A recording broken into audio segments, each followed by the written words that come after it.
we're standing behind yet another of Peter's unique models. The RR390, 390cc 4-stroke, and the 2021 models, which came out late last year, but they've been in such high demand with all the shipping issues surrounding COVID that we haven't had a chance to test it until now. So it's great. But I guess before we get on to this 2021 model, here with Geoff Ballard, and spent a couple of days riding up here. Amazing mix of conditions. Gave the bikes a bit of a tub, so it looked nice on camera. But Geoff, cast your mind back. It was a bit over a year ago. Remember when we went to that launch up at Kyogle? 16 months even? I don't know. A while Something ago. like that, A while ago. So the 2020 models, and I think we were all standing there with jaws on the ground going like, Christ, this Italian company's come out with 4 new 2-strokes, 4 new 4-strokes. They weren't, it was chassis, body work, engines, everything, and particularly the 4-strokes, which I think, they had their crank axis and their clutch axis 20 mil back, just to make the things much more neutral handling, a lot of changes. They had the counterbalances that year, right? Counterbalances on the 2-stroke that year. Yep.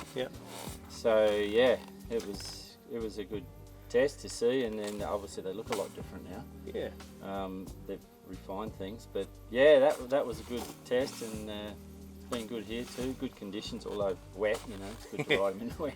Yeah, it was, mate.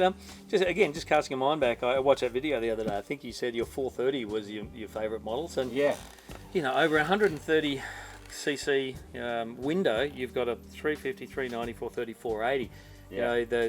You look at it on paper and you think, man, these things surely that's overpopulated. They're stepping on each other's toes, but they're all really different bikes, right? Yeah, well, I know a little bit more now than I did at the time, but I just thought it was like an exercise in how the characteristic of the engine changes by just changing the piston size. But now I know a bit more, and there's actually on certain models they change not the piston size, the crank, but it makes a big difference, And so from the 350, I was really impressed with the 350. I think I jumped on the 390 next, and I was like, wow, this thing's even better.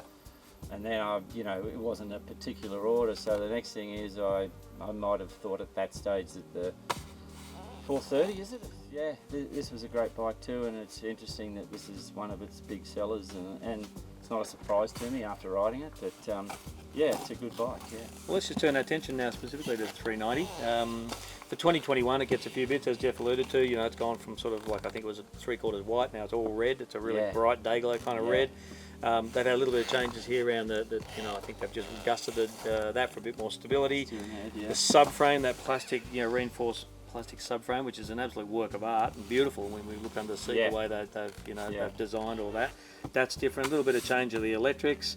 Probably the big thing is the changes to the Zf Sax4. So the ZF is the top of the line, top spec Sax4. I guess historically it always been a bit of a letdown, or it let down an otherwise really hard-nosed, hardcore enduro bike for quicker guys. Obviously great for the trail guys. But let's have a talk about these things, the handling, Geoff, because I think both of us thought that last year they were probably a little shy, maybe some of their competitors, when you came to push them, big downhill braking, slamming G-outs, that kind of stuff.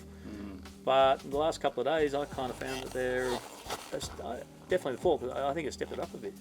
Yeah. We probably should mention, or for me anyway, when I very first rode them, I thought, I wasn't in love with them at all.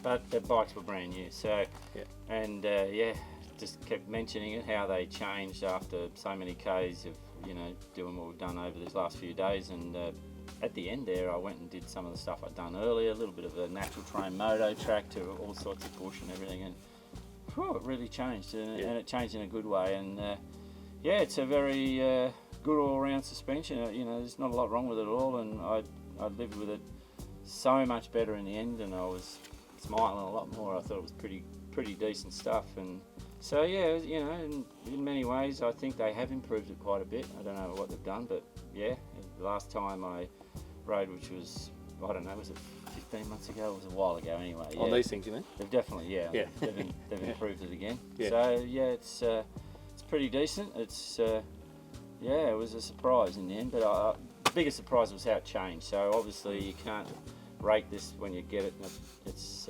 just out of the box. It takes a little bit, like most things. My Yamaha was a bit the same. It took a while before everything started working maybe the way it should do.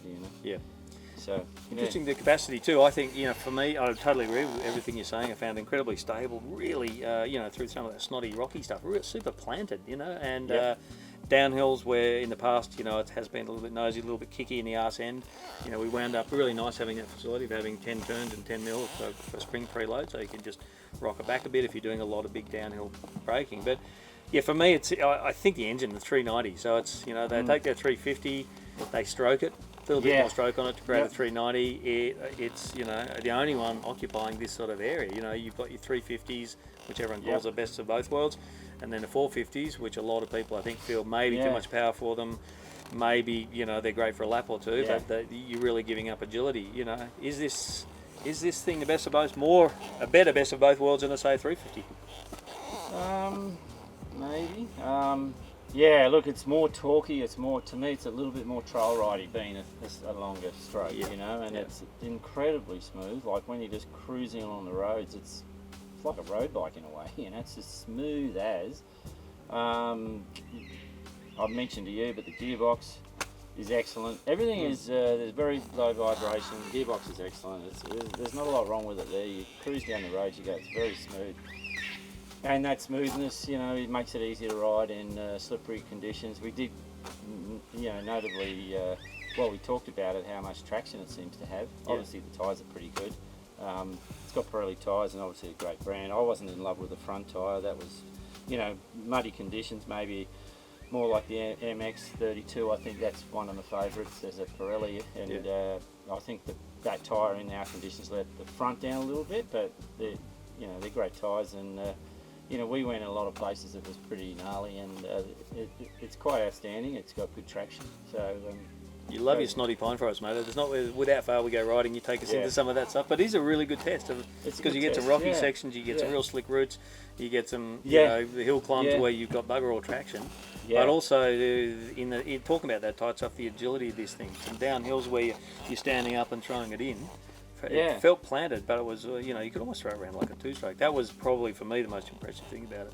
Yeah, you notice a difference, obviously. I don't compare them, two-strokes and four-strokes in that stuff very much. And the little 200, you know, to me, it was more agile and just obviously the lightweight. But as long as you can keep flowing, it's the smoothness, it's the strength, and it's only really once you stop and then you're manhandling, you'll notice, hey, it's got a bit more weight to it, but it's not a heavy bike. It's a great all-rounder. There's not a lot wrong with anything. It's the size is an interesting size, and I think you know, 450s are pretty powerful nowadays. So somebody goes, I like the size of it. It sounds good, and it's not going to rip your arms out, but it's a very smooth, easy to ride motor, in the trails especially. Yeah. Hey, we were in the workshop last night. You know, had the seat off, had a good look at, you know, around the thing. Got to say, really impressed by the quality of finish. Yeah, nothing's rushed. You know, there's some really clever little ideas, from the, you know, button push seat to the fact that you've got your dual switch here, so it's not cluttering up the bars. Styling's awesome. Styling's awesome.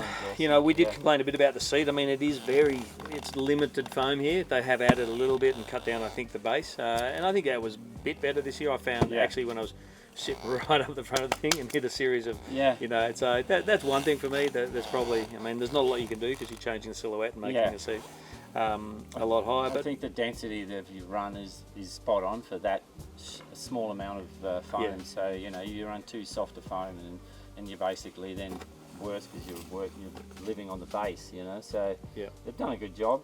There's not a lot of foam in there, but that's a bit of a trend, I guess. Whole airbox setup borrows heavily, as we said, from the KTM Husky one. You know, which is that idiot proof. Bit more waterproofing, I think, on this. But the bodywork for me is something, again, that was something that they did last year. Streamlined it all. I think went 20 mils narrower at the foot pegs, but just so much more streamlined here. But also not crazily, so it still gives you something to sort of grab with your calves. No, they look good, and there's everything. It's comfortable to ride. There's nothing you go, gee, I wish they'd, you know, take that sharp edge off that or anything like that. It's well thought out. It's quite a refined package to me. $13,600, sort of, which puts it on par with the sort of 350s and, you know, and I guess of the gases and the Yamaha 450 and the Shercos of the world. Significantly cheaper than, you know, KTM, sort of around the sort of $1,200-1,400 mark, depending on capacity, I suppose. Biggest seller indeed is 4-stroke range.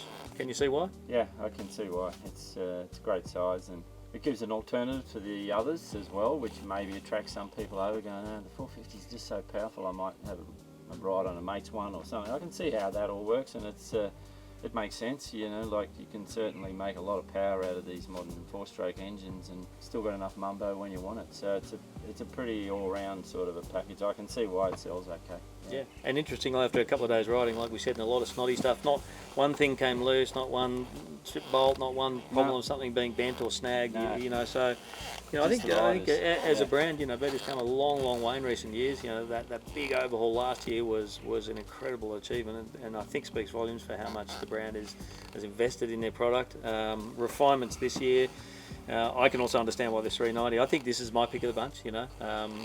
If I was, you know, feeling probably a bit fitter and keen to, you know, go harder all day on the 350, you know, because it revs out a little bit more, but as you said, that chuggability and this thing and the stability, but just that combination of having that ability to short shift, having the agility to throw it side to side, and ride it, you know, in tight stuff and open stuff, yeah, this would be the pick of the bunch for me, and I can understand why, you know, why it's one of Beta's best sellers. Yeah, I enjoyed it a lot too. Thought it was a good bike, so you know, I agree. It's a good, easy bike to ride. I can see why it's a great trail bike. There's not a lot wrong with this thing.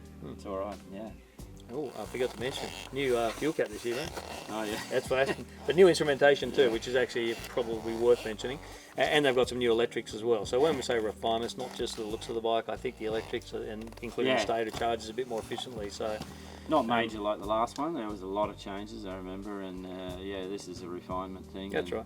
But they've managed to bring them out with no change in price between 20 and 21 models. So yeah, look, the Laris Rally guys up there in Queensland are doing a great job. I know they're working really hard on their building up their dealership base. They've got a lot of great deals, and we should just say thanks to the guys from Hawkesbury Motorcycles down at Windsor for hooking us up with this bike. It's been a lot of fun. We'll do some more. Absolutely.